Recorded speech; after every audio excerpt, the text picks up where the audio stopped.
Pasuray-suray na lumalakad si Drigo dahil sa kalasingan. Nabangga niya si Mang Nandoy na isang albularyo. Galing ito sa panggagamot ng batang inaapoy ng lagnat dahil sa binabalik-balikan ng kapre. Hindi mo ba nakikita, tanda? Ang lawak-lawak ng daan. Pero nagawa mo pa akong banggain? At ano na naman ang mga abubot mong dala? Ginugulangan mo lamang ang mga tao. Hindi ka naman marunong magpagaling. Ay, ewan ko sa'yo, Drigo. Lasing ka na naman. Diyan ka na nga. Hoy, tanda. Kinakausap pa kita. Bakit ayaw mong aminin na isa kang huwad na manggagamot? Kung totoong manggagamot ka, bakit hindi mo napagaling ang babaeng pinakamamahal ko? Ha? Isa kang peking albularyo. Pre! Hinayaan na lamang ni Mang Nandoy ang lalaki. Kahit nagsisisigaw ito sa daan, nagpatuloy na lamang siya sa paglalakad hanggang makauwi. Pinagtitinginan ng mga tao ang lasing na si Drigo. Minsan din nakakatulog ito sa daan kapag hindi na nakayanan ng kalasingan. Swerte na kung makauwi pa ito ng bahay. Malakas na itinulak ni Drigo ang pinto ng kanilang bahay. Nagulat ang binatilyong si Leona nang pasalampak na tinakpan ng tiyuhin ng kaldero nang makitang kamote ang nakahain sa lamesa. Wala na itong ginawa kundi ang magreklamo. Bagamat hindi naman ito nagbabanat ng buto upang makabili man lamang ng masarap na pagkain. Simula nang mamatay ang ina dahil sa karamdaman, ay mas minabuti ng kanilang ama na doon na sila iwan sa pangangalaga ng kanilang lola Delma. Nagtatrabaho ang kanilang ama sa bayan bilang karpentero. Kaya't 2 beses lamang ito sa isang buwan umuwi sa probinsya sapagkat nangihinayang si Mang Nonoy sa pamasahe kung tuwing linggo siya umuwi. Panganay si Leon sa 3 magkakapatid. 14 na taong gulang siya. Samantalang ang kambal na si Roman at Omar ay 9 na taong gulang. May kapansaanan si Omar. Pipit bingi ito, kaya't ganun na lamang ang pag-aalaga niya sa kapatid. Madalas ito ang pinagbubuntungan ng galit ng kanilang tiyo dahil hindi na susunod kaagad ni Omar ang pinag-uutos nito. Gayon pa ba ay masipag si Omar kagaya ng kanyang mga kapatid. Wala na bang matinong makakain? Halos araw-araw nilagang kamote at saging ang nakahain . Akala ko ba'y nagtatrabaho kayo sa sakahan ni Mang Lope? Wala pa naman po ang anihan, kaya wala pa po kami kinikita, tiyo. Tanging yan lamang po ang nakukuha namin sa taniman. Lintik na buhay ito. Hala, magsitrabaho kayo para may masarap naman akong makain. Nakakaumay na yung mga saging at kamuting yan. Ang mga bata na naman ang pinag-initan mo. Ikaw kaya maghanap ng trabaho para may ilalaman ka sa sikmura mo. Hindi puro alak at sigarilyo lamang ang inaatupag mo sa tuwing kumikita ka ng kakarampot na pera. Swerte na kung dalawin ng kasipagan si Drigo. Nagtatrabaho siya sa sakahan ni Mang Lope. Kung nakakasahod naman ay panay bisyo ang inuuna, imbis na ipambili ng pagkain.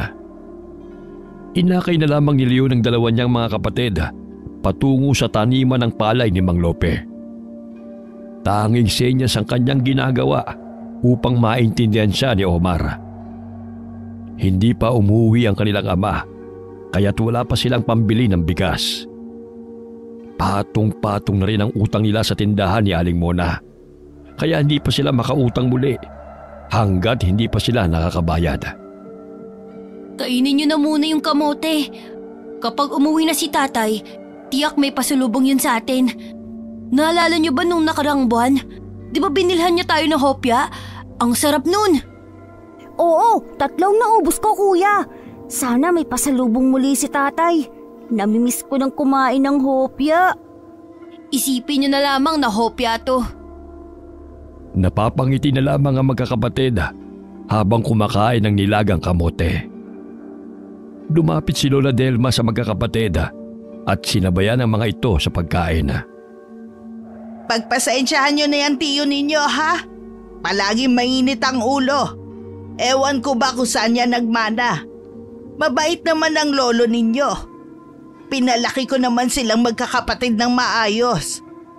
Yan ang bunga ng pagsama niya sa mga kaibigan niyang walang ginawa kundi ang maglasing. Kaya kayong tatlo ha, huwag niyo siyang tularan mga apo. Tumango ang kambal maging si Leona. Matapos kumain ay nagpaalam sila kay Lola Delma na pupunta sa sakahan ni Mang Lope. Nagtulungan ang magkakapatid sa paglalagay ng abono sa mga palay na pananim. Maliit si Omar kaysa kay Romana. Sakitin rin siya, kaya hindi siya hinahayaan ni Leon na mapagod. Madalas ay pinagpapahinga niya ito sa ilalim ng puno ng mangga, bagamat gusto ni Omar na tumulong sa kanila.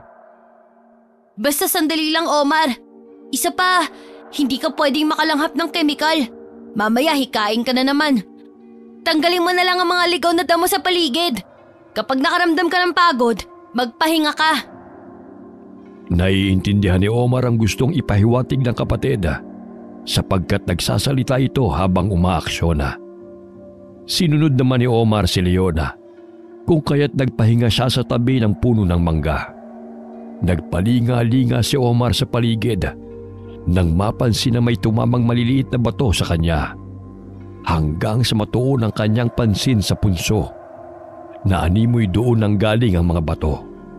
Marahan siyang tumayo at naglakad patungo sa punso.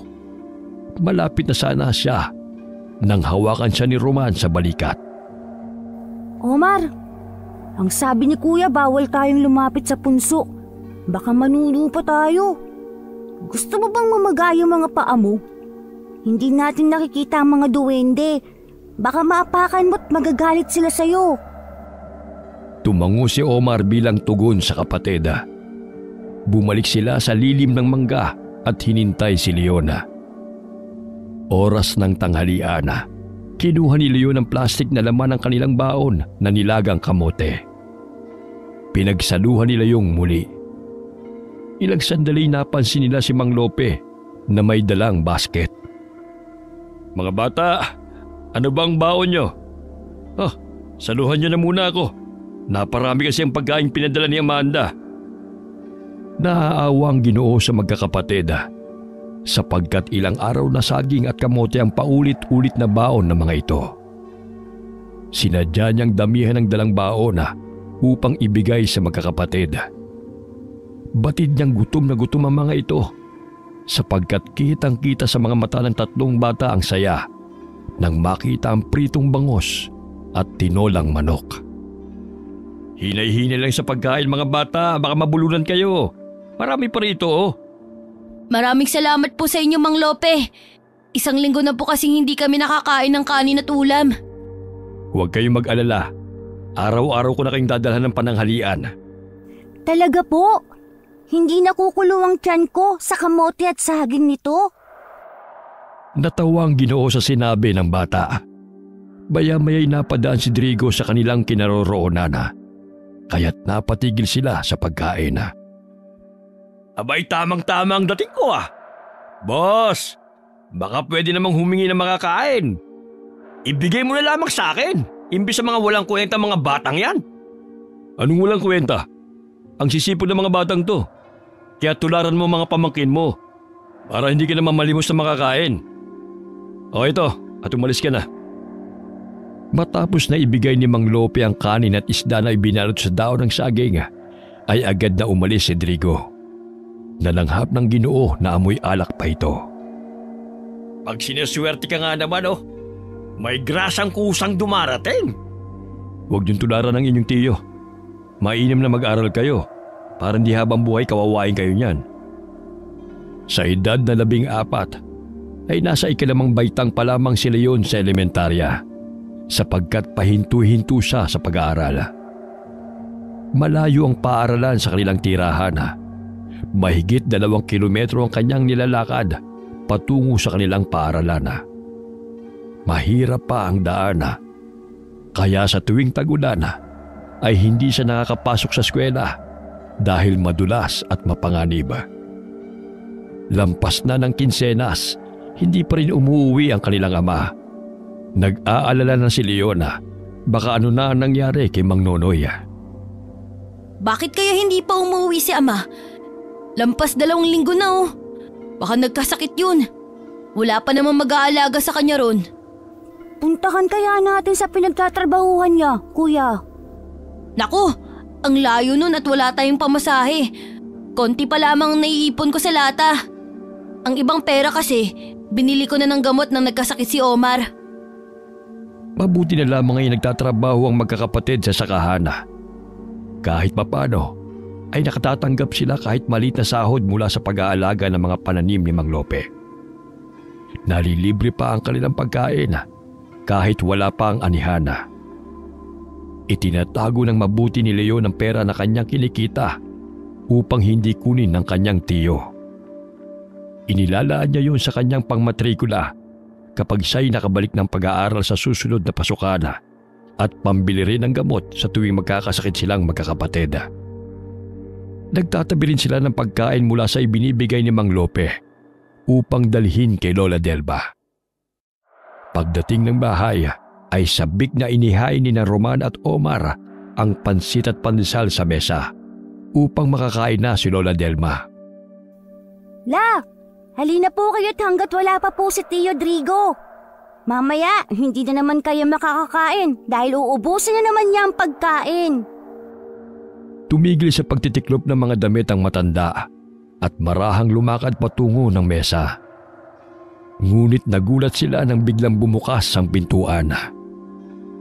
Uy! Tamang-tama, gutom na ako. Tio Drigo, kay Lola po yan. Hindi yan para sa'yo. Konti lang yan, mamaya uubusin mo na naman. Aangal ka pang bata ka ha? Nakikitira lamang kayo sa bahay na ito. Kung ano ang gusto ko, masusunod. Akin ang pansit na to. Sabihan mo si Lope na damihan niyang bibigay niya sa inyo sa susunod.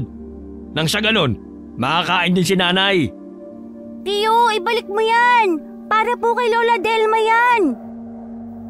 Inambaan ni Drigo na susuntukin si Romana.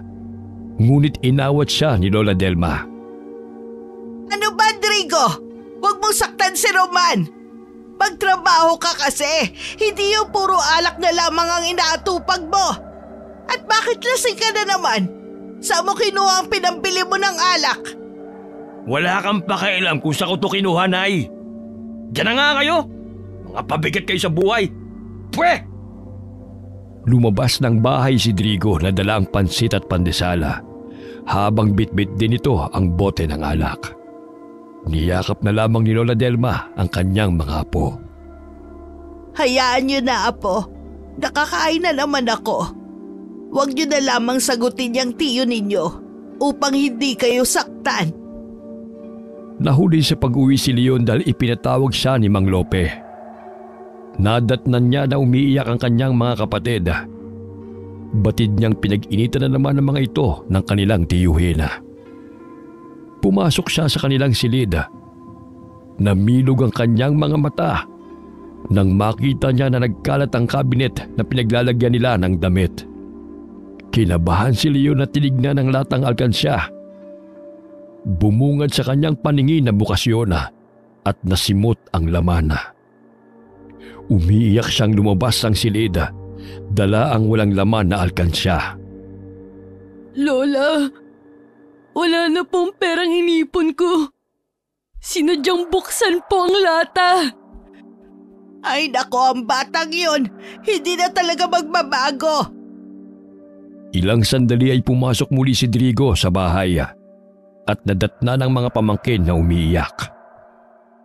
Oh, bakit parang namatay niyang pagbumuka niyo? Ano naman bang kadramahan yan? Ikaw bang kumuha ng pera sa alkansya ko, Tio Drigo? Well, ano naman kung kinuha ko? Lalaban ka? Akmang susuntukin ni Drigo si Leona. Subalit humarang muli si Lola Delma sa kanyang harapan. Ang salbahe mo! Pinaghirapan namin yung magkakapatid.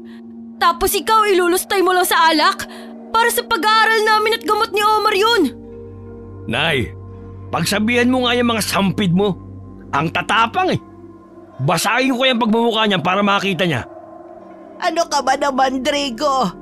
Pati ipon ng pamangkin mo, kinuha mo pa? Hindi ka na nga nakakatulong dito sa bahay. Ano bang problema mong bata ka? Malaki, Nay. Dahil sa inyo, nawala ang babaeng pinakamamahal ko. Dahil sa pulpul ang manggagamot na yon. Walang sino man ang gustong mamatay ang asawa at magiging anak mo, Drigo. Ginawa namin ng lahat upang maisalba ang buhay ni Karina. Subalit hanggang doon na lamang siya. Buhat ng mamatay ang asawa nitong si Karina na nooy nagdadalang tao dahil sa kumbulsyon ay nagbago na ang ugali ni Drigo. Palagi na itong lasing at naghahanap ng away. Dahil sa malayo ang ospital sa kanilang lugar, ay tanging sa albularyo lamang sila nagpapagamot. Hindi na pagaling ni Mang Nandoy si Karina, kaya't ganun na lamang ang puot ni Drigo nang mamatay ang pinakamamahal nito. Dahil sa labis na pagkainis, ay malakas na hinagis ni Drigo ang bote ng alak kay Leona.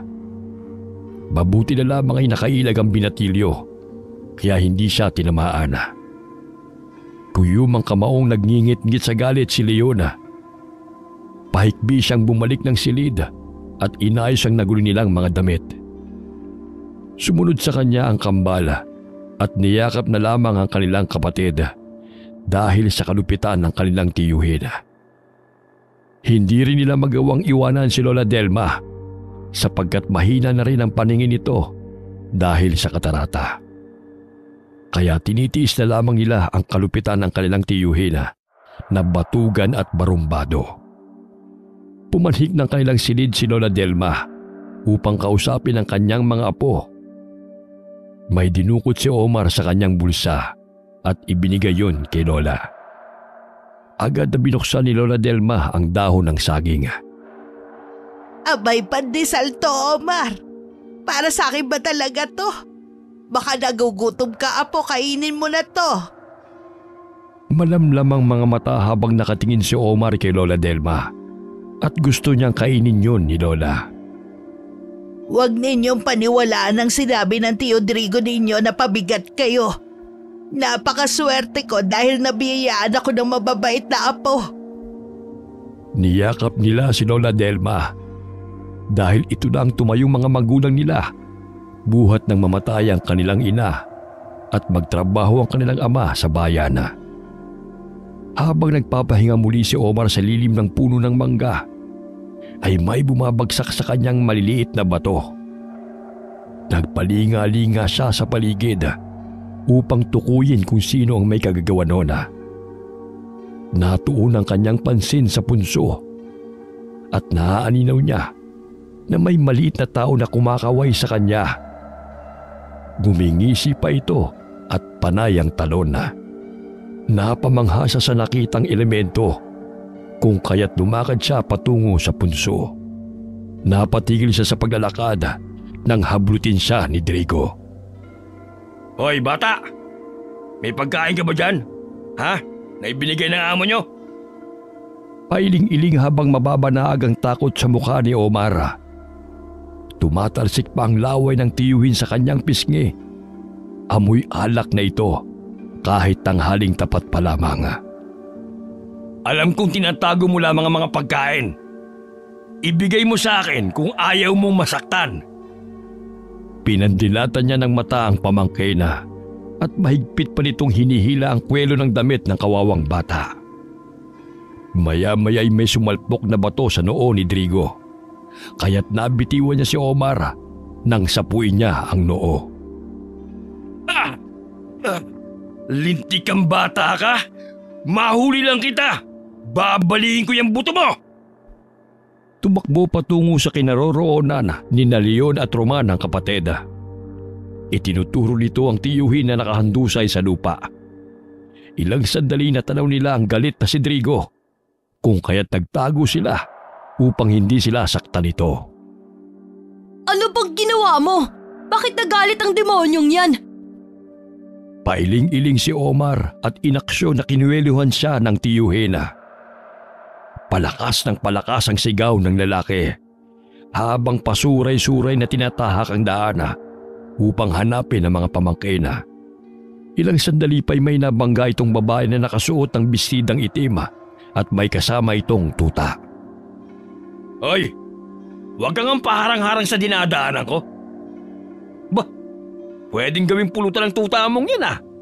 Akin na nga yan, upang mapakinabangan. Napaatras si Drigo ng muntikan na siyang kagate ng mabangis na tuta. Matalim siyang tinitigan ng babae habang nakaharap ito sa kanya. Hoy, anong tinitingin-tingin mo sa akin? Hindi ang katulad mo ang tipo kong babae. Ang gusto ko, maganda, balingkinitan, at ayoko sa amoy lupa. Napahagalpak sa tawa si Drigo habang kinakantsawan ng babae. Ilang sandali pa'y lumakad ito palayo sa lalaki. Ngunit muli itong napasulyap kay Drigo bago tuluyang lumayo. Lasing na talaga si Tio. Pati tuta pinagdiskitahan. Animoy nakalimutan na nito ang paghahanap kay Omar at pinuntahan na naman ito ang mga kainuman. Gabi na nang nakauwi si Drigo. Naalala na naman ito ang galit kay Omar, kung kaya't halos masira na ang pintuan ng silid ng magkakapatid nang kalampagin niya ito. Dahil matagal siyang pagbuksan, malakas niyang sinipa ang pintuan. Pinagbubulyawan niya ang magkakapatid at sinugod pa nito ang bagong gising na si Omar. Ikaw na pipikang bata ka. Walang hiya ka talaga eh. Tignan mo ang ginawa mo sa noo ko. Pailing-iling na tumingin si Omar kay Leona. Ibig niyang ipahiwatig na hindi siya ang may kagagawa noon.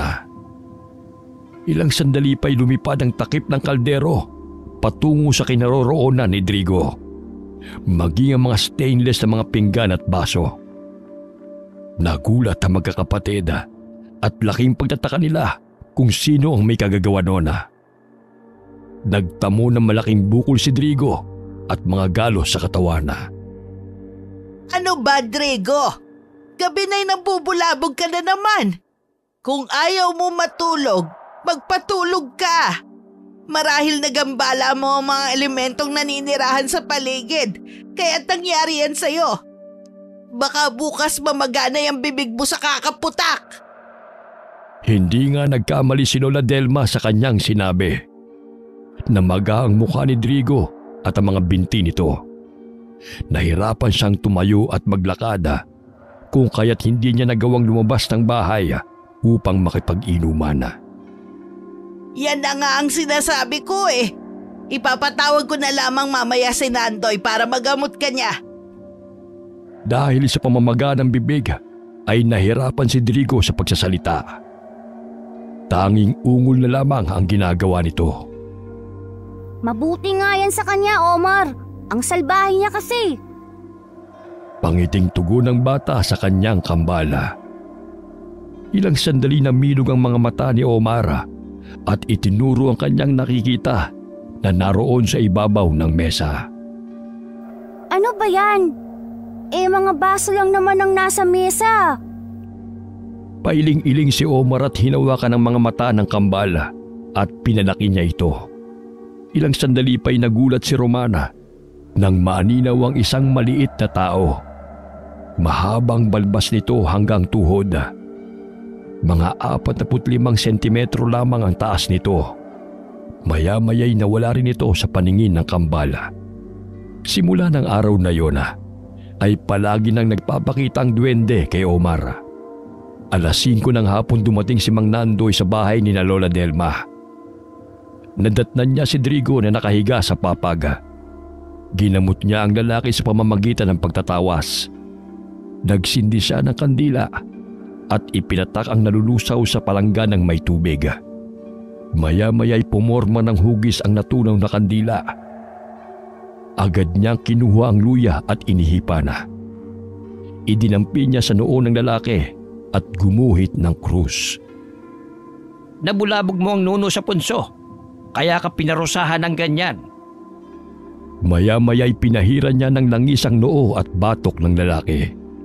Hinabili niya kay Lola Delma na pahiran ng langis ang namamagang parte ng katawan nito upang tuluyan na itong gumaling. Kinakailangang alayan ng kinatay na manok ang punso kung saan naninirahan ng nuno. at ipatak ang dugo ng manok sa palibot ng kanilang bahay. O sige, salamat Nandoy. Pagpasensyahan mo na lamang yung anak ko. Ito lang ang makayanan kong pasanag sa'yo. Binigyan ng saging na saba ni Lola Delma ang albularyo bilang bayad upang tuluyan ng gumaling si Drigo. Ayos na to. Naway magbago na yang si Drigo.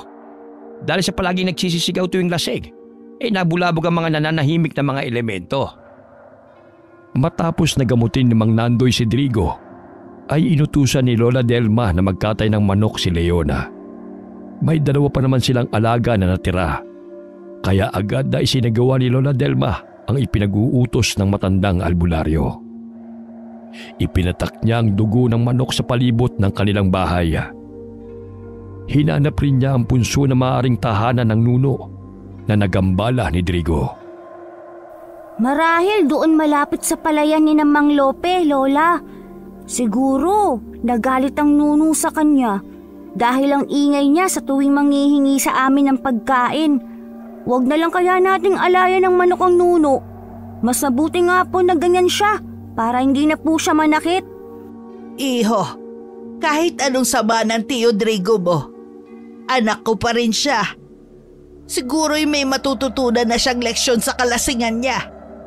Samahan niyo ako ni Omar upang makahingi na tayo ng paumanhin sa nuno at tuluyan ng gumaling ang tiyo ninyo. Nagpalinga-linga si Omar sa paligid.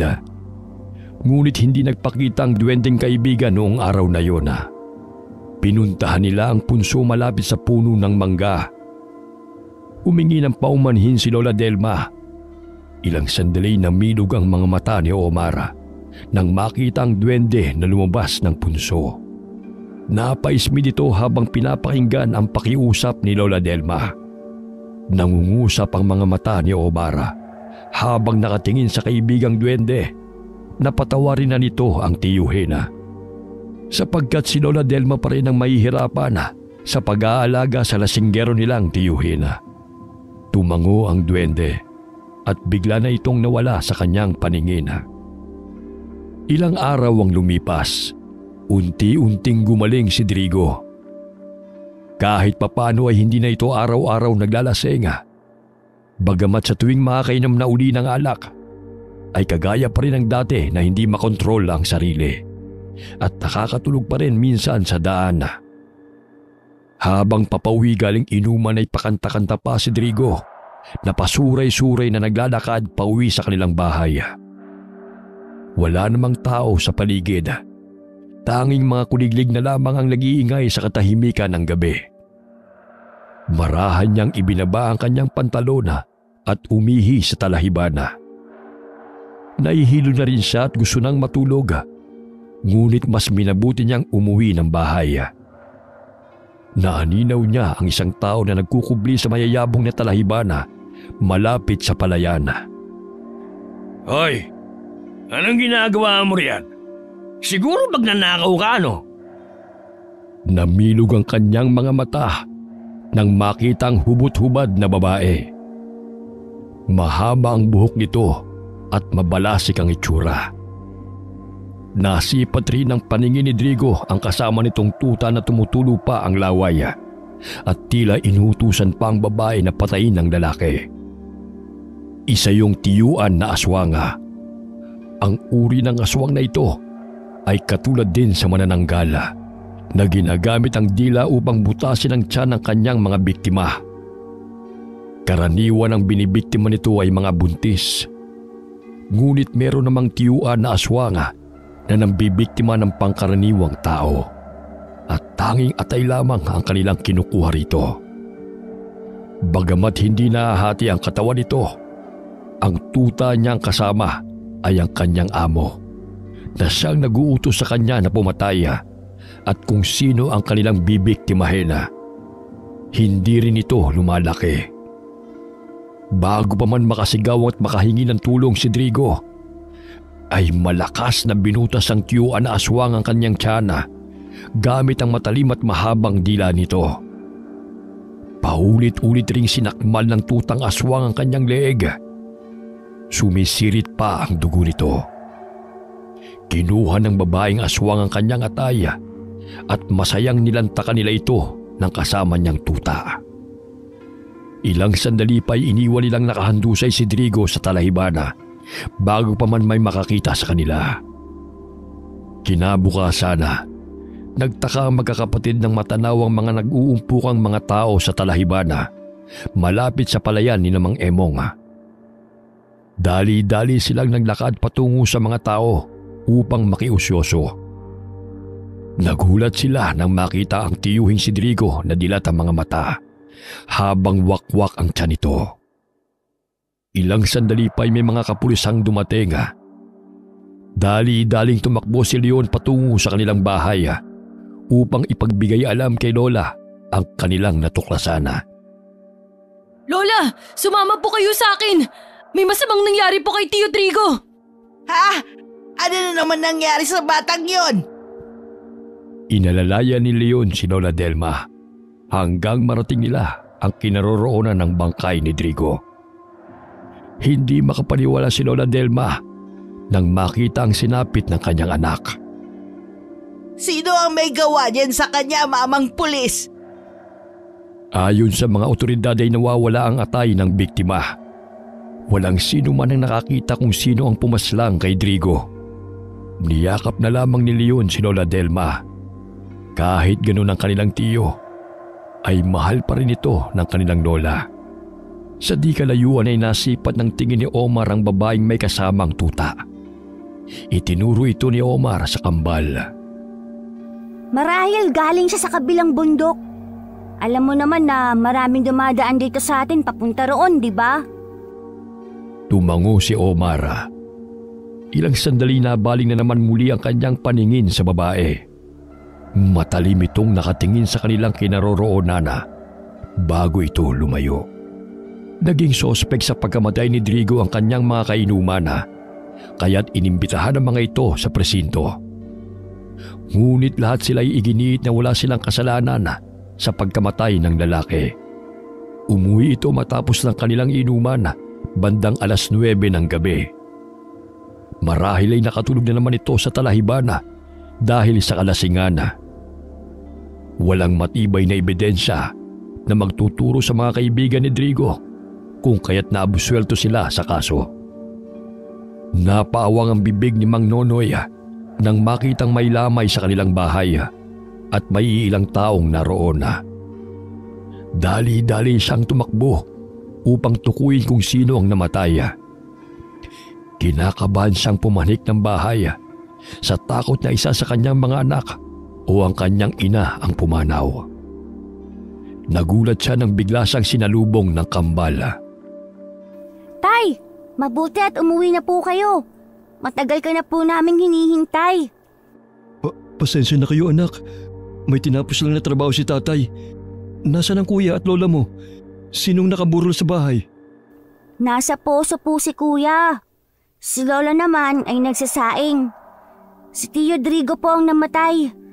Natagpuan siyang walang buhay, malapit sa palayan na wakwakan tiyan. Hanggang may libing si Drigo, ay wala pa ring balita kung sinong salarin sa kanyang pagkamatay. Sa pagpanaw ng tiyuhin, ay nagkaroon ng kapanatagan ng magkakapatid sapagkat wala nang mananakit sa kanila. Matapos ang libing ay nagpaalam si Mang Nonoy sa mga anak dahil kailangan na niyang bumalik sa bayan upang magtrabaho. Aalis na ako mga anak. Leon, alagaan mong yung mga kapatid, lalo na ang lola mo. Mag-ingat po kayo ron, Tay. Nasanay na ang magkakapatid sa pag-alis ng kanilang ama.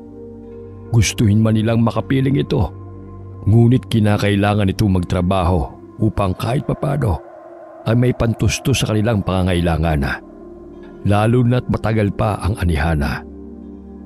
Nagimbal ang mamamayana dahil sa pagkalat ng balitang may aswang na gumagala sa kanilang lugar. Hindi nakaligtas ang manugang ni Mang Emong nang salakay ng aswang ang kanilang bahay. Ayon kay Mang Emong, mahimbing silang natutulog nang biglang pumalahaw sa iyak ang kanyang 5 taong gulang na apo. Nagising rin ang anak niyang si Jeffrey, kaya't nasalba nito ang buhay ng anak bago pa ito mapatay ng aswanga na nakasampa sa kanilang bubungana. Dali-daling kinuha ni Jeffrey ang balisong na nakasabit sa dingding at lumabas sa bintana upang habulin ang aswanga. Nagtulungan sina Mang Emong at Jeffrey sa pagtugi sa aswanga. Subalit nakatakas ito dahil sa matulin nitong tumakbo.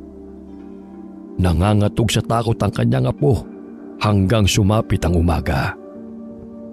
Gayon na lamang ang paghihinagpis ni Jeffrey nang makitang wakwak ang tiyan ng kanyang asawa at wala nang sanggol sa sinapupunan nito. Kuya, baka aswang din ang pumatay kay Tiyo. Wakwak din kasi ang tiyan niya ng matagpuan. Hindi ko alam. Marami din kasing kaaway si Tiyo. At saka hindi naman siya buntis katulad ni Aling Tessa. Di ba ang aswang, mga laman loob ng taong paborito nilang kainin? Maging tayo ay maaari niyang kainin. Gusto rin nila ng mga bata. Tumangutango si Omar bilang pagsang-ayon sa kambala. Ilang sandali natuuna naman ang kanyang pansin sa kanyang tabi. Animoy may kinakausap din ito. Omar, sino naman ang kinakausap mo riyan? Hindi ka nga nagsasalita, pero ang ingay naman ng ungol mo. Itinuturo nito ang kaibigang duwende at may ibinigay itong bato sa kanya. Upang lubos na maintindihan ni Roman ang ibig sabihin ng kapatid, ay hinawakan niya ito sa ulo at tinitigan ang mga mata. Hindi maipaliwanag ni Roman kung bakit tila nagsasalita ang kanyang kambal sa pamamagitan ng paggamit ng kanyang isipan. Binigyan kanya ng proteksyon, depensa at lakas upang mailayo sa kapahamakan. Gamitin ang kanyang ibinigay upang maiiwas kanya sa masasamang loob dahil nararamdaman niyang may itim na elemento na gumagala sa paligid na naghahasik ng lagim. Gusto kanyang iligtas mula dito dahil laging matalik kanyang kaibigan. Tumango-tango si Omar dahil tama ang pagkakaintindi niya sa gustong ipahiwatig ni Omar tungkol sa sinabi ng kaibigan nitong duwende. Simula nang maibigay ng duwende ang mutya na pagmamayari nito kay Omar, ay may kakayahan na itong makipag-usap ng maayos sa pamamagitan ng kanyang kambal. Si Roman ang kanyang naging boses at tagapagsalita. Ang bait naman ng kaibigan mong yan. Tanungin mo nga siya kung marami siyang pagkain. Nagugutom na kasi ako eh. Umiling-iling si Omar at sinabi sa isipan ng kapatid na hindi sila maaaring kumain ng pagkain ng mga engkanto, sapagkat kapag nakakain sila ay hindi na sila makakabalik pa sa mundo ng tao. O sige na nga, maghahanap na lamang ako ng kamoting kahoy. Halika Omar, sama mo ako. Tumakbo sila patungo sa kasukalan. Nagulat silang magkapatid nang sinalubong sila ng tuta. Natakot si Romana dahil hindi pangkaraniwang tuta yun. Kulubot ang balat nito sa mukha at may mapupulang mga mata na tinutubuan ng mayayabong na mga pilikmata. Napatras silang dalawa, ngunit mabangi silang sinugod ng tuta at akmang kakagatin. Ngunit bago pa man nakasampang mabangis na tuta sa kanilang kinaroroonan, ay bigla silang naglaho sa kawalan na animoy hangin. Nagpalinga-linga ang mabangis na tuta kung saan naroon ang kambala. Subalit malakas itong tumilapo ng hambalusin siya ni Omar gamit ang sanga ng kahoy. Hindi niya tayo nakita. Kayong nasa tabi lang naman niya tayo Ngumiti si Omar sa kambala. Ilang sandali pa'y tumakbo patungo sa kanilang kinaroroonan si Leona. Nakikita nga tayo ni Kuya eh. May pagkaduling ang pangit na asong yun. Ngayon lang ako nakakita ng ganong itsura ng tuta. Sino kaya nagmamay-ari doon? Ang sabi ko sa inyo, huwag kayong lumayo eh. Bali-balita pa naman ng aswang. Mamaya kalad ka rin kayo at kainin. Bumalik na tayo sa palayan. Maya-maya andyan na si Mang Lope dahil magtatanghalian na. Lingid sa kaalaman ni Romana, dahil sa mutya ng duwende, ay nakakayanan nitong maglaho sa pamamagitan ng telekinesis. Sa tuwing nanganganib ang buhay na may tanga nito, ay kusa itong umiepekto. Habang kumakain ay nakalanghap ng nabubulok na amoy ang magkapatid. Napatigil sila sa pagkain dahil sumasama ang amoy sa malakas na ihip ng hangin. Ano ba yan? Kung saan sarap na sarap ako sa pagkain.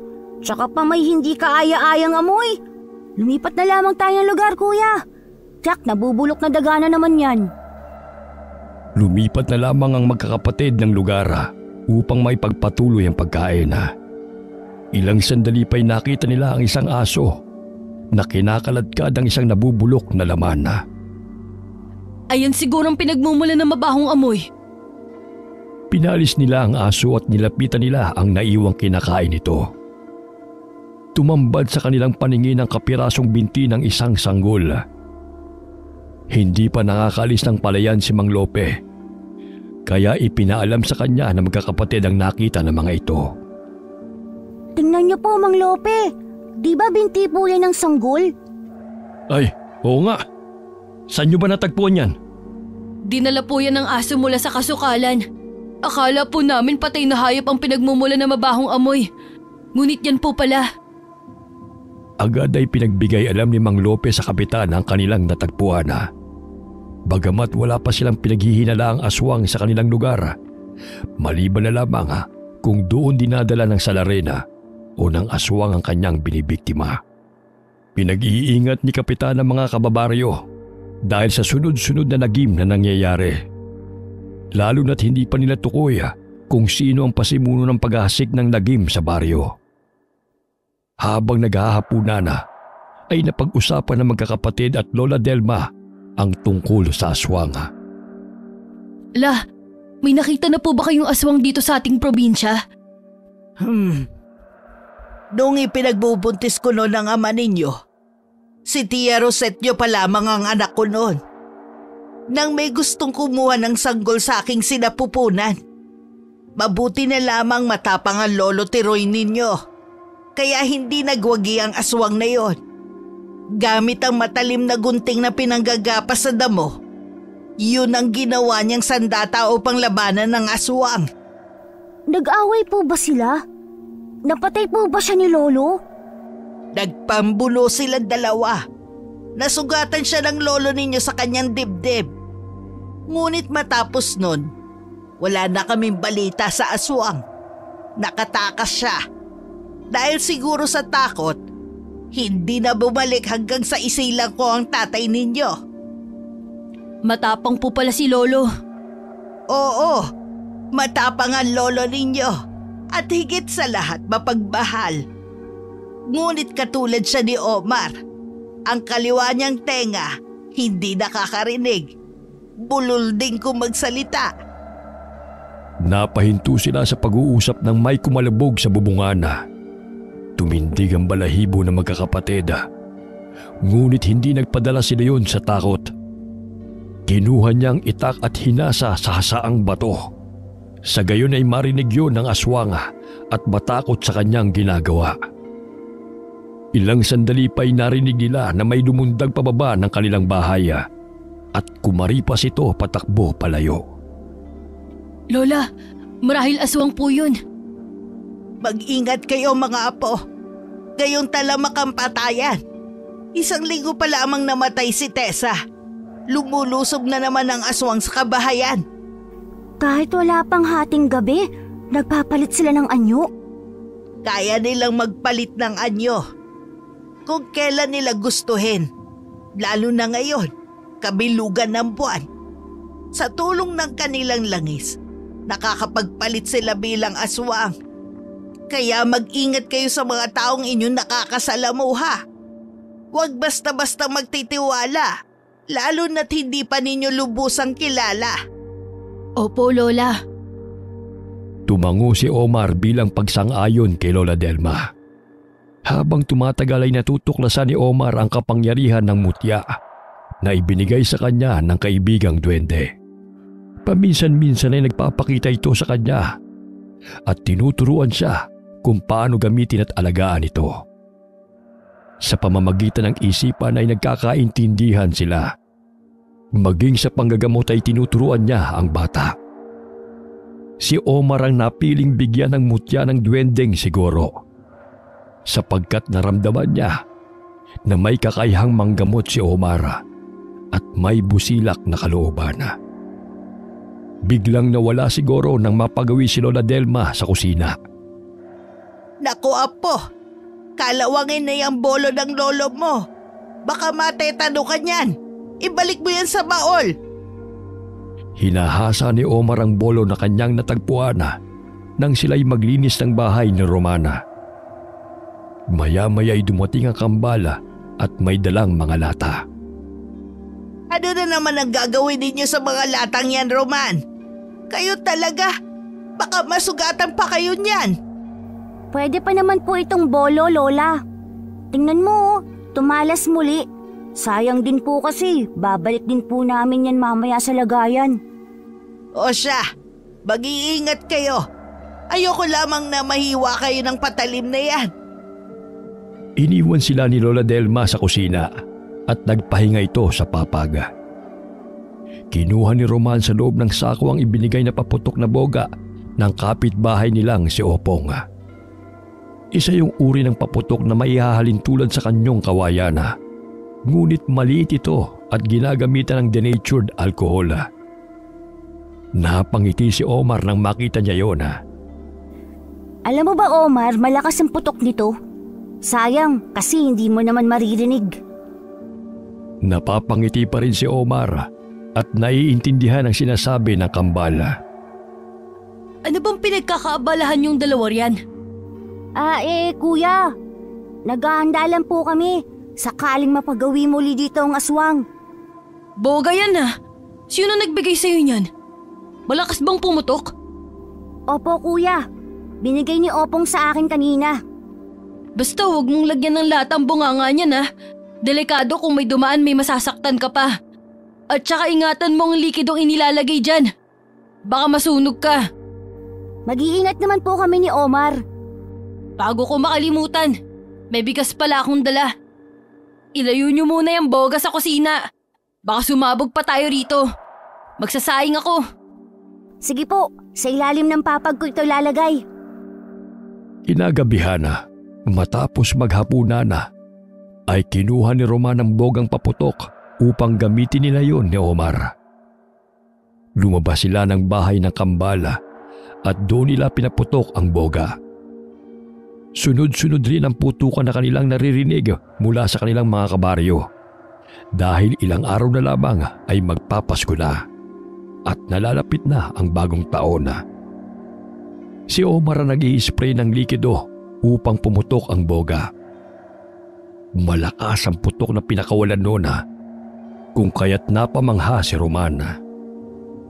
Tiyak na aalis ang masasamang espiritu sa ingay nito, Omar. Bagamat bingimana, ay naaaliw si Omar sa tuwing nagpapakawala ng sunod-sunod na putok si Romana. Nagtaka si Roman sapagkat pumapalakpak ang kambal na animoy naririnig ang tunog. Omar, nakakarinig ka na ba? Napalingon si Omar sa kambal. Tumango siya at napapangiti. Konti. At nakakapagsalita ka na rin! Hanep! Boga lamang pala ang gamot upang makarinig ka! Tumakbo papasok ng bahay si Romana. Napatid pa siya sa pananabik na ibalita ang kanyang natuklasan sa kakambal. Lola! Kuya! Nakakarinig at nakakapagsalita na po si Omar! Totoo ba, apo? Abay, paano nangyari yun? Nagsawa na po siguro si Omar sa pagiging bingi at pipi, Lola. Loko-loko ka talaga. Asa na ba si Omar? Tingnan ko kung totoo nga ang sinasabi mo. Nasa labas po siya ng bahay, Kuya Leon. Naninaw ni Leon na tumatalon-talon si Omar dahil sa kasiyahan sa tuwing pinapaputok ang boga. Katunayan na nakaririnig na siya. Tinawag ni Leon si Omar. Napasulyap ito sa kanya at tumakbo patungo sa kapatid. Lumapit ito sa kanila at masayang ipinakita ang boga. Omar, naririnig mo bang putok? Nakakapagsalita ka na raw, sabi ni Roman. Opo, kuya. Totoo nga. Salamat naman sa Diyos at gumaling ka na. Isa to malaking himala, mga apo. Natutuwa ako nakakapagsalita na si Omar. Bagot ka na ba sa pagiging tahimik, Omar? Nakakapanis din kasi ng laway kapag hindi nagsasalita, no? Si Goro pagaling sa akin. Sana nilubos na lang niya ang pagpapagaling sa'yo. Bakit utal-utal pa? Nagsisimula pa lang makapagsalita si Omar. Kaya pa konti-konti, igagaya mo talaga siya sa kadaldalan mo. Oh, pumasok na kayo sa bahay. Ingatan niyo yung paputok, baka mapano pa kayo. Bago pa man makapasok ng bahay ang magkakapatid, ay napansin nila si Mang Ulipo na humahango sa pagtakbo. Binati siya ng magkakapatid at sinabi nitong susunduin niya si Mang Nandoy upang ipagamot ang nagsusuka niyang anak. Dali-daling umalis ang Ginoo upang mailigtas ang buhay ng kanyang anak. Samahan mo ako, Roman. Gamutin na natin ang kanyang anak. Alam mo, Omar, mas mabuti pang kausapin mo na lamang ulit ako sa pamamagitan ng iyong isipan. Mas maintindihan pa kita. Ayaw mo bang magsalita ako? Hindi naman sa ayaw. Kaso nga lang ang tagal nating matapos sakaling may gagawin pa tayo. Tulad yan, gusto mong gamutin ang anak ni Mang Olipo. Kaya tara na, bago pa yung mamatay. Sakali man, mauuna pa yung malagutan ng hininga bago ka pa matatapos sa pagsasalita riyan eh. Tumango si Omar at kinuha ang plastik na naglalaman ng mga halamang gamot na kinuha sa gubat. Nagpaalam sila kay Lola Delma upang lumabas ng bahay. La, pupunta po muna kami ni Omar kina Aling Marites. Gabi na. Ano pa ba ang gagawin ninyo ron? Isa pa may sakit ang anak ni Marites. Kaya nga sinundo ni Olipo si Nandoy. Saglit lang naman po. 7:00 pa lang naman po, Lola. Uuwi rin kami kaagad. Sasamahan ko na lang si Lola rito. Umuwi kayo kaagad.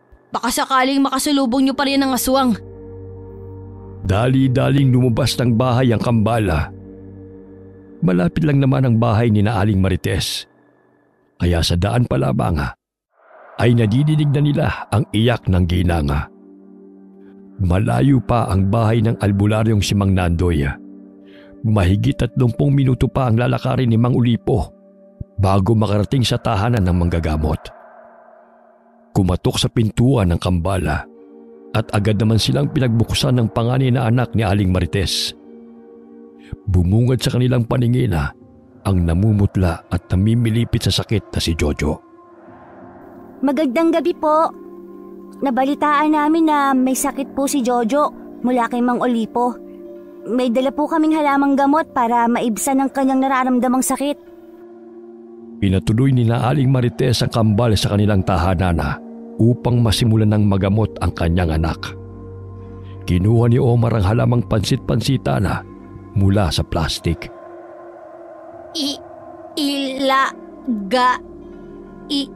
Ito sa sabi ni Goro.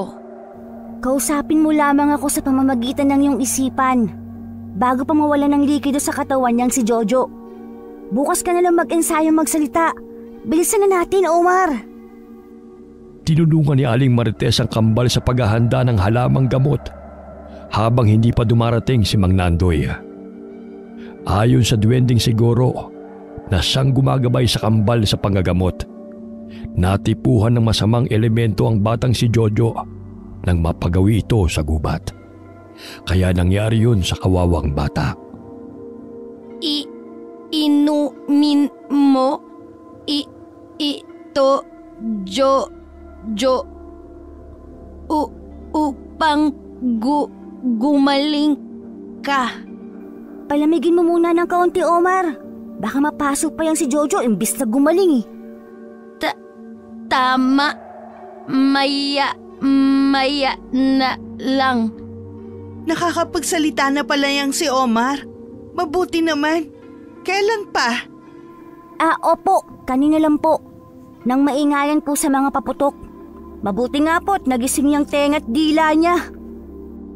Napangiti ang ginang sa tugon ng batang si Romana. Maging si Omar ay napapatawa. Ilang sandali pa'y pinainom nila kay Jojo ang sabaw mula sa nilagang halamang pansit-pansitana. Sa tulog noon ay napahinto nito ang pagsusuka at pananakitang tiyan ni Jojo. Maya-maya'y kumuha ng gaas si Omar mula sa maliit na gasera. Namilog ang mga mata ni Romana nang makita ang ginagawa ng kakambal.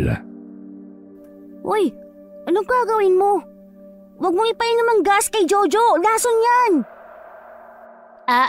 Alam ko. Ipapahid ko lang to sa tiyan niya. Huwag ka kasing excited masyado. Ganun ba? Sige, gamutin mo na si Jojo. Napakaamot na lamang ng ulo si Romana. Matapos na ipahid ni Omar ang gaas sa tiyan ni Jojo, ay nagpakawala ng mabahong hangin ang bata na siyang ikinagimbal ng lahat ang nasa loob ng bahay. Ay, grabe naman yung amoy, ang baho! Mauuna pa yata ako mamatay nito Napatakip sila ng ilong. Maya-maya'y guminhawa ang pakiramdam ni Jojo at nanumbalik ang normal nitong kulay. Laking pasasalamat ni Aling Marites sa ginawa ng kambal. Ay salamat! Gumaling din si Jojo. Hindi ko sukat akalain na may kakayahan pala kayong manggamot, Omar. Roman. Opo. Sa tulong ni Goro. Sino si Goro? Ang ibig pong sabihin ni Omar, guru po. Naging guro po namin si Mang Andoy. Siya po nagturo sa amin sa panggagamot. Ilang sandali pa ay nagpaalam na ang kambal sa ginanga at sila'y umuwi ng bahay. Sa daan ay patuloy na pinagsasabihan ni Roman si Omar. Omar, sa susunod wag mong sabihin na tinutulungan ka ng kaibigan mong duwende. Baka ikapahamak mo pa yan. Tsaka baka sabihin nilang nahihibang ka na dahil hindi nila nakikita ang nakikita mo. Basta, sabihin mo na lang na marunong ka na lamang gamot. Yun lang. Sige po, boss. Sandali, Omar. Nakikita mo ba yun? Ay nakasampang tao sa bubungan ni na Aling Gloria. Nakatuwad pa Kitang-kitang puwit niya mula rito. Oo nga. Aswang. Siguro yan. Marahil aswang nga. Naku, manganganak pa naman si Aling Gloria. Dala mo ba ang boga? Oo. Nari yan sa ko. Agad na kinuha ni Roman ang boga at nilagyan ng lata ang bunganga noon. Ilang sandali tinuon niya ang bunganga ng boga patungo sa taong nakatuwad sa bubungan ng bahay. Nagkubli sila sa mayayabong na damuhan. Ilang sandali pa ay nagpakawala ng putok si Roman gamit ang boga. Tumama ang lata sa puwet ng aswanga na siya naman itong ikinagulat. Sunod-sunod na lata ang sumalpok sa kanyang katawan dahilan ng kanyang pagtataka kung sino ang may gawa noon. Nagpalinga-linga ang aswang sa paligid at galit pa nitong inilibot ang mabalasik nitong mga mata. Tumalo ng aswang pababa ng bahay. Bigla itong nawala sa paningin ng kambal. Ilang sandali pa'y nagulat silang dalawa nang sumambulat sa kanilang harapan ang tiyuan na aswang. Anong ginagawa ninyong dalawa? Akala nyo ba hindi ko kayo nakita? Nanginginig na napatras ang kambal sa damuhana habang patuloy na itinututok ni Romana ang bogang paputok sa mukha nito. Natumba si Romana at hindi inaasa na puputok ang boga, kung kaya't malakas na tumama ang lata sa noo ng aswang. Tumilapo nito, kaya't nagkaroon ng pagkakataon na makatakbo sila palayo sa aswang. Ngunit hinabol sila ng kasamahan nitong tuta. Sa pagkakataong yun ay hindi na pangkaraniwang tuta ang itsura nito, kundi mabangis na aso na siyang nagsilabasa ng matatalim nitong mga ngipin. Tila lumuluwa pa ang mga mata nito. Dumungaw si Leon sa bintana nang marinig ang sunod-sunod na putok ng boga. Batid niya na ang kambal ang sanhi nun. Namilog ang kanyang mga mata nang makitang kumakaripas ng takbo ang mga kapatid habang hinahabol ng mabangis na tutang aswang. Lola! May aswang! Tingnan mo pang lalahan nyo! Umubula! Ay nako nga! Nasaan si Omar at Roman? Ayaw na po sila! Hinahabol sila ng aso! Agad na kinuha ni Leon ang itak at binuksan ang pintuan upang makapasok ang mga kapatid. Sinalubong niya ang kambal at iniwasiwas sa harapan ng aso ang patalim niyang hawak. Bilis! Roman! Baka maabutan tayo ng aswang na tuta na yan! Humahangos na pumasok ang kambal sa kanilang bahay. Malakas na isinarado ni Leon ang pintuan bago pa makapasok ang aswang na humahabol sa dalawa. Muntik na kayo dun Anong klaseng aswang kaya ang humahabol sa inyo? Napakaliit ngunit mabangis at nag-aapoy ang mga mata. Sus Mariosep, sinasalakay na naman tayo ng aswang. Abay bumalik na naman ang mga masasamang nilalang. Ilang sandali pa'y naririnig nila ang mga kalampag sa dingding. Kinuha ni Omar sa ilalim ng papag ang pinuto na dulo ng kawayan. Paulit-ulit niyang hinahampas yun sa dingding sapagkat takot ang mga aswang sa dulo ng kawayan dahil masakit yun sa tuwing lalapat sa kanilang mga katawan. Maihahalin tulad sa buntot ng page. Pinatulis rin niya ang dulo noon upang matagal maghilom sakaling masugatan ng aswang gamit ng kawayang yun. Abay, maalam ka na talaga sa mga pangonta sa aswang Sa tulong ba yan ng kaibigan mong duwende? Nakikita ko din na gamit ni Mang Nandoy noon. Maya-maya'y naririnig na naman nila ang mga yabag na naroon sa bubungan. Sinisira ng aswang ang pawid nilang bubong hanggang sa bumagsak ito sa loob ng kanilang dampa. Laking takot ni Lola Delma nang bumagsak sa kanyang harapan ang tiyuan na aswang. Napasapusa sa kanyang dibdib at napaatras mula sa kanyang kinatatayuan. Dumurugo ang kanang mata ng aswang dahil sa kagagawan ng kambal. Akala niyo ba'y matatakasan ninyo ang ginawa ninyo sa akin?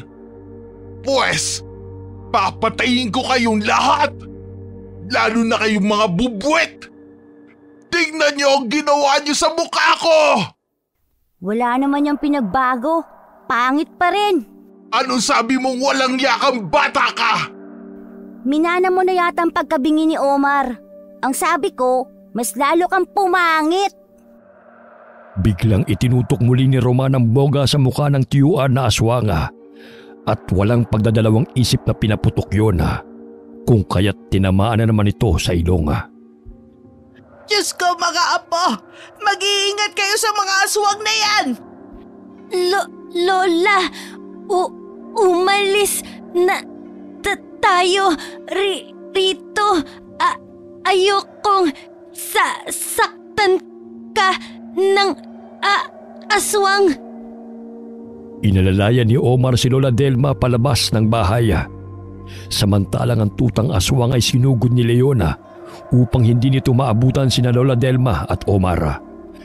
Nakasalubong ni na Omar si Mang Nandoy, kaya't humingi sila ng tulong sa matandang manggagamot. Nandoy! Tulungan mo ang aking mga apo! Sinusugod kami ng aswang! Ngunit kailangan munang gamutin ang aking anak bago pa ito lumala. Magaling na po siya.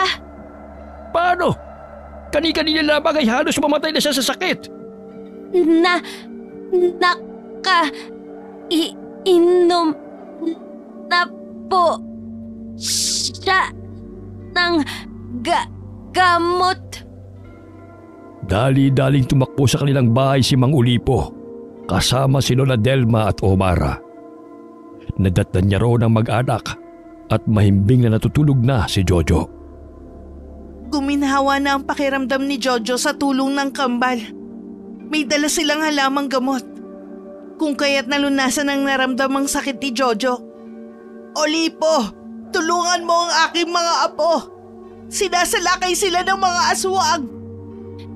Lola, ito po ang gamitin ninyo sakaling pumunta rito ang aswang. Balikan ko po sila. Omar, tumito ka na lang apo. Nandun na naman si Nandoy upang tulungan sila. Kailangan ko pong tulungan si Kuya at Roman. Ibinigay niya ang patpat na kawayan kay Lola upang maging sandata laban sa aswanga. Umiiyak si Lola Delma sa pag-aalala sa maaaring sapitin ng mga apo sa kamay ng mga aswanga. Magkasamang lumabas ng bahay sina Mang Ulipo at Omar at sabay nilang tinungo ang kinaroroonan ni na Roman at Leona. Isiniradong mabuti ni Aling Marites ang kanilang bahay upang hindi makapasok ang aswanga. Sabay silang nanalangin ni Lola Delma upang makaligtas mula sa kapahamakan ang mga mahal nila sa buhay. Nadatnan nila roon ang tiyuan na aswanga na patuloy na nilalabanan ng magkapatid. Naroon din si Lolo Nandoy na siyang humarap sa aswanga. Hoy tanda! Hindi ikaw ang aking pakay! Itong mga pakialamerong mga bata ang buwisit sa aking buhay! Sino nagsabi sa iyong maaari mong saktan ng mga bata? O kahit sino man dito sa baryo? Lumayas ka ngayon din! Sino ang gusto mong saktan ko? Ikaw? Huwag kang mag-alala dahil papatayin rin kita! Inilabas nito ang mahaba niyang dila upang ipulupot sa leeg ni Mang Nandoy. Subalit malakas yung hinampas ng buntot pagi na matanda. Biglang pumalahaw si Leo ng sakmali ng tutang aswang ang kanyang paa. Bumao ng matatalim nitong mga ngipin sa kanyang laman. Roman! Tulungan mo ako! Aray! Ang sakit! Bitiwan mo si Kuya! Aswang! Bitiwan mo siya! Nataranta si Roman kung ano ang kanyang gagawin. Kaya't paulit-ulit niyang hinampas ng bogang paputok ang tutang aswanga na sumasakmal sa kapatid. Subalit hindi ito natinaga. Maya-maya'y dumating si Omar. Nakita niya ang ginawa ng tutang aswang kay Leona. Kaya't kinuha niya ang boteng denatured alcohol na nahulog sa sahig. Ibinuhos niya yun sa katawan ng aswang na tuta. Agad niyang sinindihan ng posporo at inihagi sa tutang sumasakmal sa kanyang kapatid. Lumiyab ang katawan ng tutang aswanga kaya't nabitiwan ito si Leona. Ilang sandali malakas na tinadyakan ni Omar ang tutang aswanga kaya't tumilabon ito sa talahibana. Humahangos na napasandal sa dingding si Leona. Umaagos ang dugo mula sa kanyang malaking sugat. Kuya, Kailangan malapatan ng pangunahing lunas ang sugat mo. Baka matindi ang rabies ng tutang aswang na yan. Umiiyak na tumakbo si Roman patungo sa poso at kumuha ng sabong panlaba at tubig. Agad niyang hinugasan ang sugat ng kapatid upang linisin yun. Tiisin mo lamang ang sakit, kuya. Kailangan nating gamutin ito. Nakalayo na ang tuta na aswang. Ito ang tiniktik na bawang itapal sa sugat ni kuya. Agad na sinunod ni Roman ang inutos ng kambala. Ibinigay rin ni Omar ang ilang kapiraso ng bara sa kapatid upang hindi kumalat ang rabies na dala ng aso sa katawan ni Leona. Sapagkat mabilis kumalat ang rabies na sanhi ng kamatayan. Ang bara ay isang bagay na kawangis ng magnet. Ngunit ginagamit yon upang humigop ng rabies sa mga sugat na sanhi ng kagat ng hayop. Madalas ay nakukuha sa mga aso. Karaniwan itong ginagamit sa mga probinsya, partikular sa Visayas. Idinidikit ito sa sugat at hindi nalalaglag hanggat may rabies pang naroon. Ang bara ay ginagamit sa panggagamot na tinatawag na patandok o tandok, ginagawa ng mga tradisyonal na mga manggagamot. Nagtulungan sina Mang Ulipo at Mang Nandoy sa pagsugod sa aswanga. Inutusan ni Mang Nandoy si Mang Ulipo na humingi ng tulong sa kanilang mga kabaryo. Agad naman yung sinunod ng lalaki. Kinuha ni Omar ang lumang bolo na kanilang pinatalas. Naaninaw niyang nagpagulong-gulong sa damuhan ng matandang manggagamot at ang tiyuan na aswanga. Kaya't lumapit siya roon upang tulungan si Mang Nandoy. Umusal siya ng kataga sa pamamagitan ng kanyang isipan upang humingi ng tulong sa kanyang kaibigang duwende at mutyang tangan. Mutya ng duwende, kaibigang Goro na siyang aking gabay na nanggaling sa puti ang kataas-taas ng lahing ng mga duwende. Bigyan mo ko ng sapat na lakas at proteksyonan ako mula sa masasama. Ako'y nananalangin. Naway iyong tugunan ng aking hiling. Matapos humingi ng tulong sa mutya ng duwende sa pamamagitan ng kanyang isipan, ay umilaw ang mutyang bato sa kanyang kwintas. Tumakbo ng matulin si Omar patungo sa kinaroroonan ng tiyuan na aswanga. Ngunit humarang sa kanyang daan ang sunog na katawan ng tutang aswanga na siyang amo ng babaeng aswanga. Hindi yun pangkaraniwang tuta sapagkat marunong din yung magsalita, katulad sa mga aswang na nagbabagong anyo o ang sinasabing nagtigbaliw. Iwinasiwas nito ang ulo at dumundag patungo sa harapan ni Omar. Ngunit tila kasinggaan lamang ng balahibo ng manok si Omar na kayang ilagan ng pagsugod ng tutang aswanga. Matulin siyang tumakbo upang salubungin ang pagsugod ng tutang aswanga. Malakas niyang itinarak sa sunog na katawan nito ang bolo. Ngunit nakayanan pa rin yung ilaga ng tutang aswanga. Akala mo ba'y ganun mo lamang ako kadaling mapapatay? Mahigit 100 taon na ako. Walang sino man ang ipinanganak upang patayin ako. Ako ang papatay sa iyo. Ikaw na sintu-sintong bata.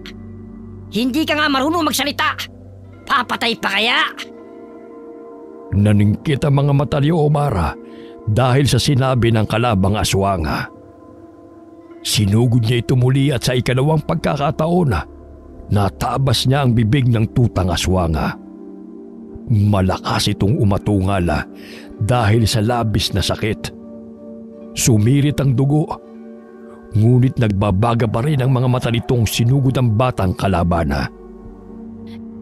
Iyan ang nababagay sa bibig mo.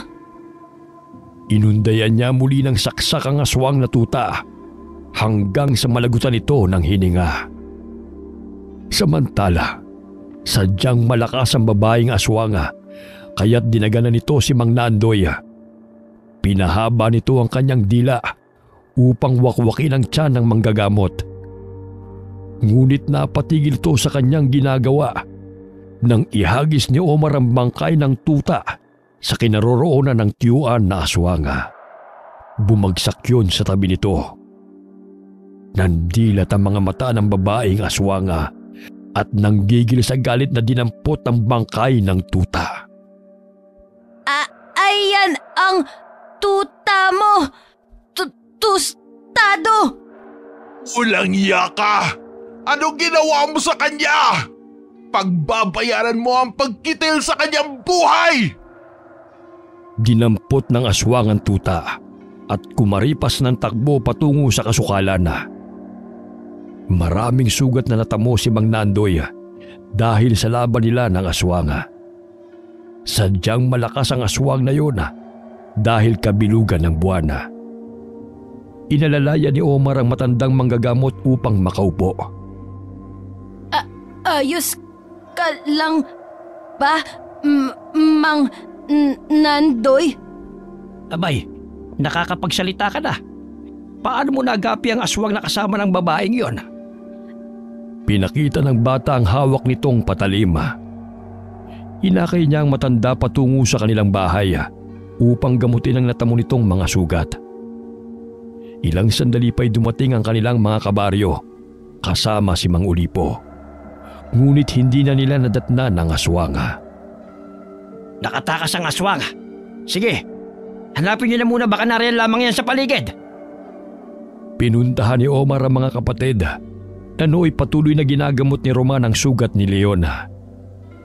Animoy magnet na nakadikit ang mga barang na inilagay ni Roman sa sugat ng kapatid. Kahit na ginagalaw niya ito, hindi pa rin yun natatanggal. Mabuti na lamang ay meron pa tayo nito. Sadyang maraming rabies sa sugat mo, kuya. Nakakangalay na nga. Kumikirot na rin ang sugat ko. Inalalaya ni Roman at Omar si Leon upang makahiga sa papaga. Ngunit hindi pa rin nalalaglag ang mga bara na kumakapit sa sugat nito. Sumapit ang umaga. Ngunit hindi pa rin nakikita ng mga tao ang tiyuan na aswang na nakalaban ni Mang Nandoy. Nakatulog ang magkakapatid sa papaga. Pagkagising ni Omar, ay napansin niya na nalaglag ang isang bara na nakadikit sa sugat ng kapatid. Sumunod din ang tatlong inilagay niya. Idinikit niya yung muli sa sugat, ngunit nauhulog na ito. Napangiti siya sapagat batid niyang nahigop na ng bara ang lahat ng rabies. Ginising niya ang mga kapatid upang ipaalam yon. Nagising si Mang Nandoy sa ingay ni Omar. Nasisigurado rin ng matandang lalaki na wala nang ang rabies na kumalat sa katawan ni Leona. Naglaga siya ng makabuhay na halaman na ipanguhugas sa sugat ng binatilyo upang hindi maimpeksyon at mamatay ang mga bakterya sa sugat. Maya-maya'y dumating si Lola Delma na may dalang nilagang kamote. Maluha-luha niyang tinungo ang kinaroroonan ng mga apo at niyakap niya ang mga ito. Mabuti't ligtas kayo mga apo. Mag-agahan muna kayo. Batid kong gutom na kayo. Inilibot ni Lola Delma ang paningin sa loob ng bahay. Nakita niya ang pinsala na dinulot ng aswanga. Ngunit nagpapasalamat pa rin siya sapagkat buhay ang kanyang mga apo. Abay, hindi ko sukat akalain na matatapang pala itong mga apo ninyo, Nana Delma. Lalo na yan si Omar. Maliit lamang, ngunit napatay niya ang alagang tuta ng aswang. Nabalitaan ni Mang Lope ang nangyari sa magkakapatid, kaya pinuntahan niya mga ito at kinumusta. Naawa siya sa kalagayan ng mga ito, lalo na nang makitang nasira ang tinitira nilang dampa. Magandang araw, Lola Delma. May pagkain po pala akong dala para sa inyo. Kumusta na po kayo at ang mga bata? Nagpapahinga po sila sa kanilang silid. Si Leon may malaking sugat sa binti. Kaya pansamantala muna siyang hindi makakapagtrabaho sa inyong palayan, Ginoong Lope. Lumabas ng silid ang kambal at kinausap ang Ginoo. Maging si Leon ay paika-ikang lumabas. Magandang araw po, Mang Lope. Pasensya na po, hindi ako nakapanik ng palayan ngayong araw. Ayos lang yon. Nag-aalala lang naman ako nang mabalita ko nangyari sa inyo mula kay Mang Nandoy. Nakasalubong ko kasi sa kanina at nakita ko marami siyang sugat. Ayun, naikwento niya sa akin ang nangyari. Kaya kinakailangan natin mag-ingat. Lalo na kayo. Batid kong babalik ang aswang na yun. Napagpasya ni Mang Lope na ipaayos ang bahay na tinitirhan ng magkakapatid at ni Lola Delma. Sa gayon ay hindi basta-basta masisira ng aswang sakaling mapagawin muli doon. Marupok na rin ang dating bahay at inaanay na. Kaya madaling nasira ng aswang ang kanilang dampa. Laking pasasalamat ni Lola Delma na magtulong-tulong ang mga kabaryo sa pagkumpuni ng kanilang bahay sa pamumuno ni Ginoong Lope. Gawa sa nara ang kanilang dingding at yero ang kanilang bubonga. Tiyak na mahihirapan ang aswang na sirain muli yun. Maging ang mga kabaryo naging handa sa paglusob muli ng aswang. Lalo na sa may mga maliliit na anak at nagdadalang tao. Kinumpuni nila ang kanilang mga tahanan upang hindi basta-bastang mapapasok ng aswang. Isang araw na lamang ay ipagdiriwang na ang Pasko. Kaya't umuwi si Mang Nonoy sa probinsya upang makasama ang kanyang pamilya. Matapos nilang magsimba sa maliit na kapilya ng barangay, ay bumisita sila sa puntod ng asawa at namayapang kapatid. Pagdating nila sa bahay, ay inutusan ni Lola Delma ang kambal na maghanap ng niyog na kakailanganin sa lulutuin niyang bilo-bilo. Kaya tumungo ang kambal sa niyugan malapit sa palayan ni Mang Lope. Mabuti naman at hindi na nakabalik ang aswang. Marahil natakot na dahil namatay ang kasama nitong asong aswang, Omar, ano? Siguro. Ngunit kailangan pa rin nating mag-ingat. Alam mo ba, Omar? Hiling ko sa bagong taon na sana diretso ka na akong magsalita. Ang tagal kasi. Ano kaya kung sumigaw ka sa bagong taon? Baka dumiretso yung dila mo. Katulad nung nasabugan ng boga yung tenga mo, kaya nakarinig ka. Umagalpak sa tawa si Omar dahil sa kapilyuhan ng kambal. Napatigil sila sa pag-uusap nang dumaan muli ang babae malapit sa kanilang kinaroroonan. Matalim na nakatitig sa kanila ang babae, bagamat nakatakip ang mukha nito ng belong itim. Di ba siya ang babaeng may kasamang tuta? Siya nga, pero wala siyang kasama.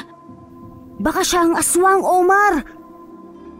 Maya-maya'y natuon ng pansin ng kambal sa paparating na si Mang Lope. May dala itong supot na ibinigay yun sa magkapatid. Masayang tinanggap ng magkapatid ang regalong damit ng Ginoo. Maging si Leon ay binigyan din. Ngunit hindi pa rin inalis ni Omar ang paningin sa babae hanggang sa pumasok ito sa kasukalan. Naku, maraming salamat po sa inyo, Mang Lope. Paborito ko po itong kulay pula. Oh, ano bang lulutuin niyo mamaya? Bilo-bilo po. Masarap po magluto si Lola. Mamaya dadalan ka po namin. Sumapit ang gabi at ilang oras na lamang ay gaganapin na ang Kapaskuhan. Pinagsaluhan ng magkakapatid ang pritong bangos ni Mang Nonoy at pansit na niluto ni Lola Delma. Naubos ang bilo-bilong niluto ni Lola hapon pa lamang dahil binigyan ng magkapatid ang kanilang mga kapitbahay. Nagpahinga sila matapos kumain. Napatigil sa paghugas ng plato ang kambal nang may marinig na nagsisigawan sa labas ng kanilang bahay. Dumungaw si Mang Nonoy at nakitang may grupo ng kalalakihan na may dalang mga pailaw. Lumabas siya upang magtanong. Sinabi ng isang lalaki na hinahanap nila ang aswang na napagawi sa kanilang bahay. Narinig yun ng kambal at nabatid nila na bumalik na naman ang aswang na kanilang nakalaban. Napalingon sila sa di kalayuan nang marinig ang sigaw ng isang lalaki. Hinablot ito ng tiyuan na aswang at walang awang winakwak ang tiyan nito gamit ang mahaba nitong dila. Kinuha nito ang atay ng lalaki bago ibinagsak sa lupa. Agad na kinuha ni Roman at Omar ang patalim.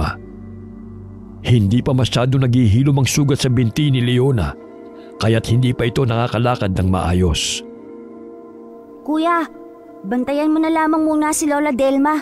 Kami na magbabantay ni Omar sa labas ng bahay. Baka umaaligid ang aswang na yun rito. Bakit pa kayo lalabas? Sadyang mapanganib. Dumito na kayo. Sasamahan na lang natin si Lola. Diyan lang naman kami sa labas eh. Kasama ko naman si Omar. Tsaka may powers yan si Omar. Kaya hindi kami masasaktan ng aswang na yun. Ang alam ko, kilikili powers lang ang meron kayo. Kaya dumito na kayo. Ang kukulit nyo eh. Sasamahan namin si tatay, sakaling mapano siya. Lumabas ng bahay ang kambala at sumama sa mga kalalakihang naghahanap sa aswanga. Pinahira ni Omar at Roman ang mga patalim nilang dala ng katas ng dayap.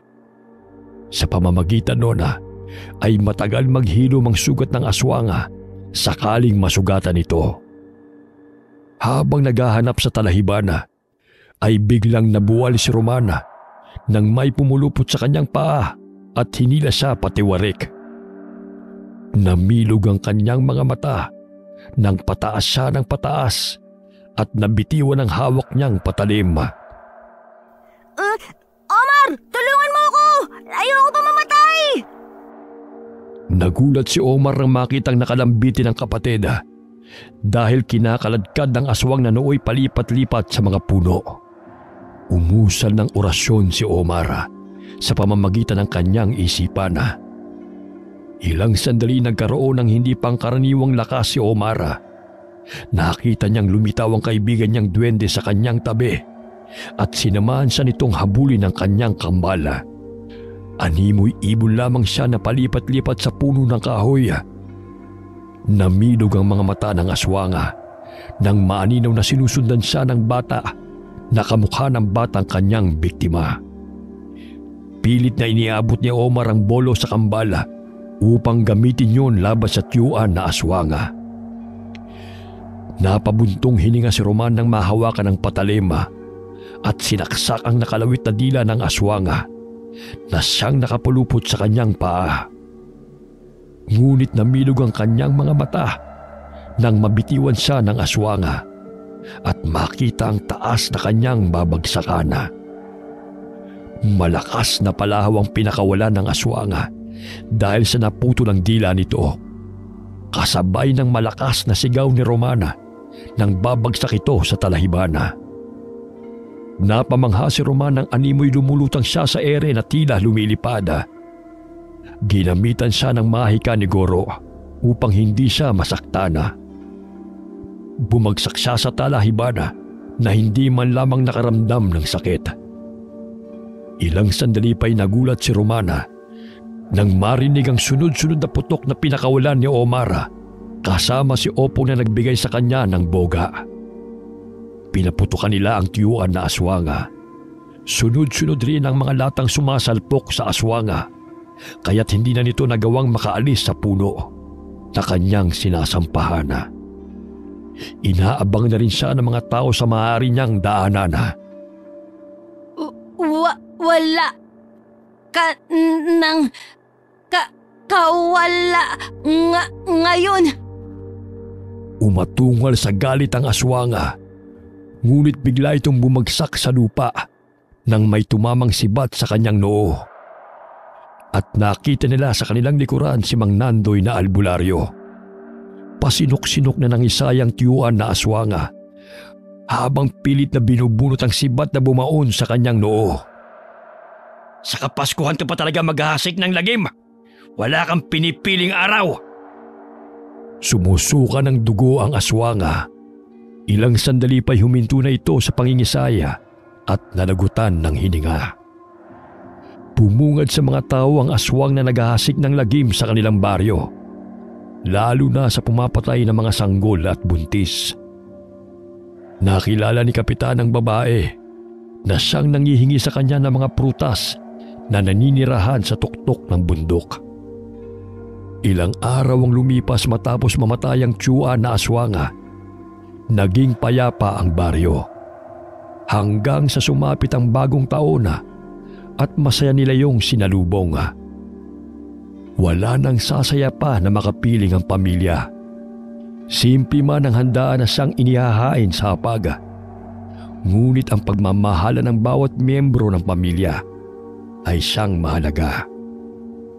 Hanggang nabubuhay pa ang ating mga mahal sa buhay, ay bigyan natin sila ng oras, panahon at halaga. Sapagkat hindi natin alam kung kailan pa tayo mananatili sa mundong ibabaw.